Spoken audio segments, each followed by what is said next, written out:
ሁሉ ነገር ካለቀ በኋላ መጨረሻ ላይ ምርኩዝ የሚሆነን ተስፋ ነው።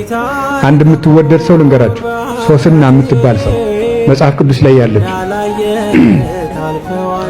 የአንድ ጥሩ ሰው ባለቤት ናት። እግዚአብሔርን የሚፈራ ባል አላት። እሷም እግዚአብሔርን የምትፈራ ሰው ናት። የአይሁድ መምህራን መጡና ምንድነው ያደረጓት? የአይሁድ መምህራን መጡና መልከኛ ናት፣ ሰውነቷን ከአትክልት ቦታ ገብታ ስትታጠብ አይተው የማይገባ ጥያቄ ይጠይቋታል። ደናዋል ብለው ተለያይተው ያኛው ቤቱን ይዟል ብሎ ሲመጣ ያኛው ደግሞ ቤቱን ይዟል ብሎ ሲመጣ ተገናኙ። አይ እንግዲህ ተማክረን ፈቃዳችንን እንፈጽም ብለው ሳያፍሩ ለሁለት ይጠይቋታል። ይሄ ነገር ሀፍረት ነው። እኔ እግዚአብሔር የሰጠኝ ባል አለኝ ትላቸዋለች። አይሆንም ብለው እምቢ አሏት።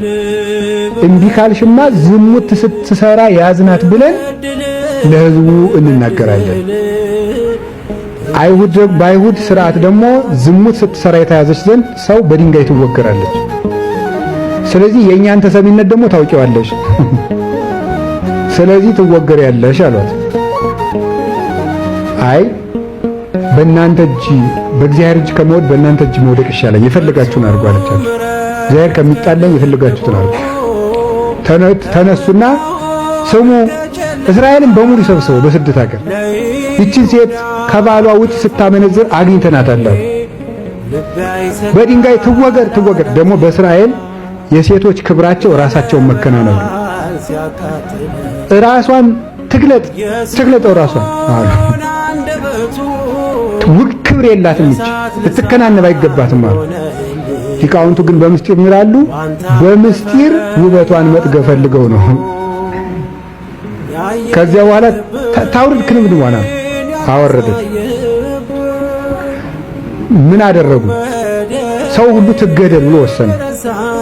እሷ ግን አሁንም ተስፋዋ ማን ነበረ? ነገር አለቀ፣ ተወሰነ፣ ትወገር ተብሎ ወደ መወገሪያ ቦታ ሲወስዷት ድንገት አንድ ወጣት እጁን አወጣ። እኔ ከዚች ሴት ደም ንጹህ ነኝ። ማን ነው? ዳንኤል ይባላል። የስሙን ትርጓሜ ማብራችሁ ተመልከቱ። ዳንኤል ማለት እግዚአብሔር ዳኛ ነው ማለት ነው። ይቺ ሰው ፈራጅ አልነበራትም። ሰው ሁሉ ሊገላት ከጨረሰ በኋላ የቀራት ዳኛ ማን ነበር? እግዚአብሔር ቀርቷት ነበር። ሁሉ ወስኗል፣ እግዚአብሔር ግን ነበረ። ያ ሁሉ ልብ በሉ፣ ተሰሚ ሰዎች በሚናገሩበት ቦታ እነዚያን ሰዎች ሁሉም ይሰማቸው፣ እኛን ግን ማንም የማይሰማን በሆነ ቦታ የሞት ውሳኔ ከተወሰነ በኋላ ተስፋን መያዝ እንዴት ያለ ከባድ ነው። ተስፋ ግን አያሳፍርም። ዳንኤልን አስነሳ።